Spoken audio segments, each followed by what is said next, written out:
Hi everyone, welcome to the Limelight Beat with Jerry. This is episode 3, the fundamentals of scoring. Basically, I'm going to talk to you about all of the initial aspects of scoring, give you an overview of how it works. I won't go too far in the weeds with you, but hopefully you'll learn a little bit about how we're scored.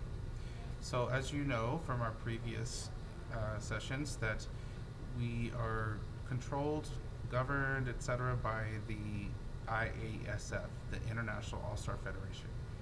They're the ones who put together our score sheet, and we use it here in Canada. We use it when we go to Summit and Worlds as well. There's 3 main categories of scoring. There's actually those 3 main categories will add up to a total of 150 possible points on our score sheet. Tumbling and jumps account for 13.3% of that, or a total of 20 points. Building, which includes stunts, pyramids, baskets, etc., that covers 66.7% of the score sheet, or 100 out of 150 points. And then we have overall impression, that is 20%, or a total of 30 points. So tumbling and jumps are the least amount of points overall on our score sheets. But each part of the score sheet is very, very important, because if you have several teams that are all similar in stunts, then the tumbling is really going to help push it over, and so will the impression scores.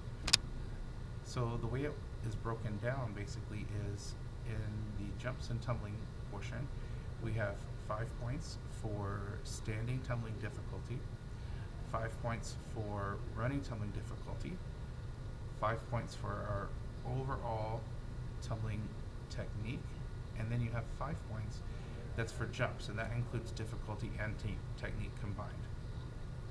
So for a grand total of 20 points. Building is broken down like this. Again, I mentioned earlier, it's 100 points, and you have stunt technique that is 20 points, and stunt difficulty that is 20 points. Then you have pyramid, it's the same thing. Pyramid difficulty 20 points, pyramid technique 20 points. Then we have basket tosses. And for level 1, we don't have basket tosses. So this category will always be 0, and that means the highest that you can get is a 140. But each of the basket tosses, technique and difficulty, are both 5 points. And then we have building creativity. Building creativity is 10 points, and that is a broad range, can cover anything, how the judges felt that you were creative in the stunts and the pyramids, your transitions, those kinds of things. Then our final category of the score sheet is our overall impression, basically. There's 5 points for dance, 5 points for routine creativity, 10 points for formations and transitions. That's like how we stand on the floor, how we move across the floor, all of those things. And then we have 10 points for overall impression and showmanship. Now, when this whole last category is one judge. Well, each of the categories is usually going to have 1, maybe 2 judges that help each other, but not one judge scores all categories. So one judge is not going to score your tumbling and your jumps and your overall. You have specified judges for each category.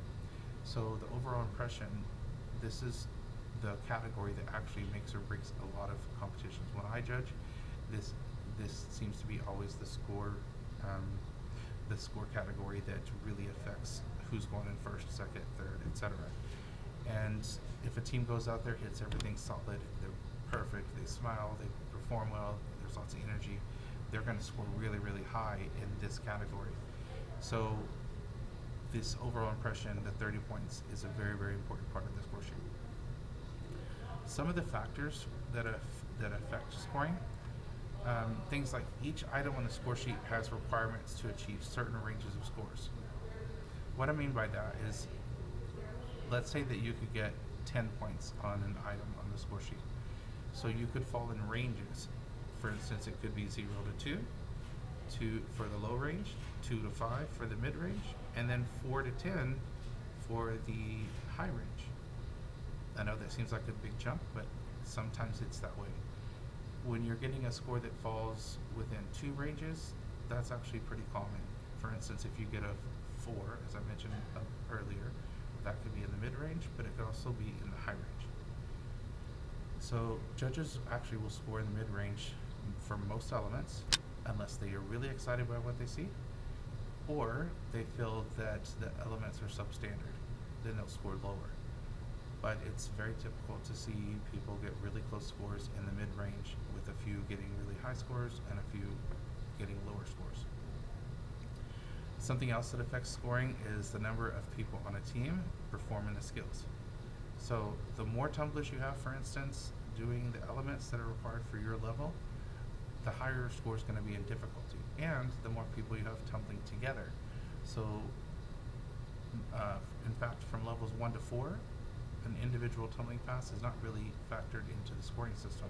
They usually only score groups of tumbling, and it's more difficult to get your team to tumble together and to get groups to tumble together. So therefore, that is why they score that higher.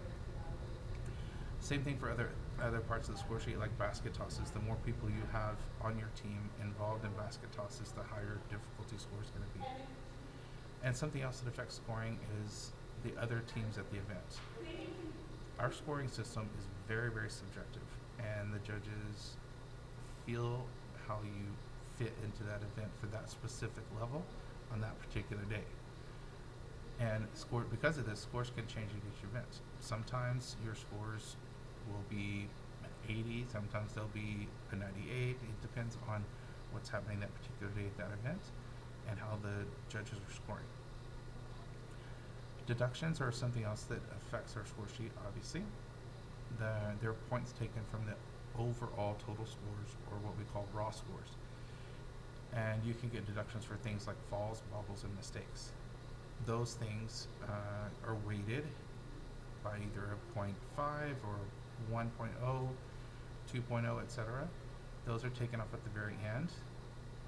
We also have legalities and code of conduct. So if you have an illegal stunt, or if you go over time, you step out of bounds, or you have bad sportsmanship, those things are also deductions that will be taken off after the final score. When you have deductions, the bad thing about them is they not only affect you at the end, but they're going to affect you on your difficulty or your technique score from that particular judge. Because your deductions judge is one other person. They don't score anything except deductions. So, for instance, if you are the building judge and your team in front of you have falls on their stunts and they're not able to complete those skills, then they're going to get lower difficulty because they did not complete the amount of skills that needed from the number of people on the team. So they're going to get a lower score there, and then they're going to get a deduction at the very end.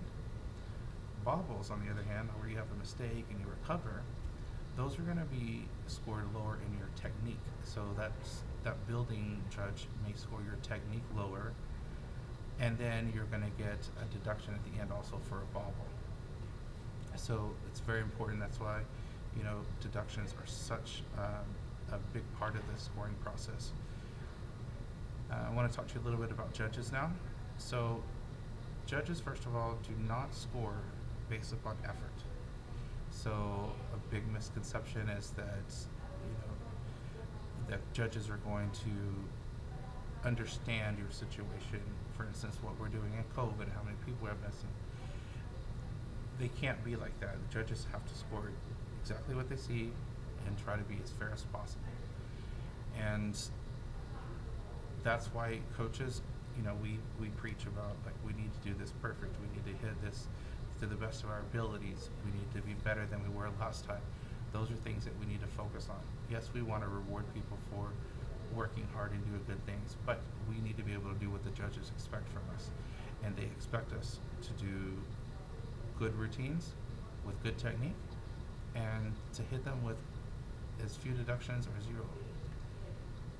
Finally, our judges are people that are impacted on things like fatigue, boredom, things like that. I mean, they're normal people. So sometimes you go to competitions and the people are judging from 8 in the morning until 10 at night. And of course they'll have like a lunch break and a dinner break. But that's many, many, many, many hours sitting watching team after team after team after team. So they might make mistakes, they might miss things.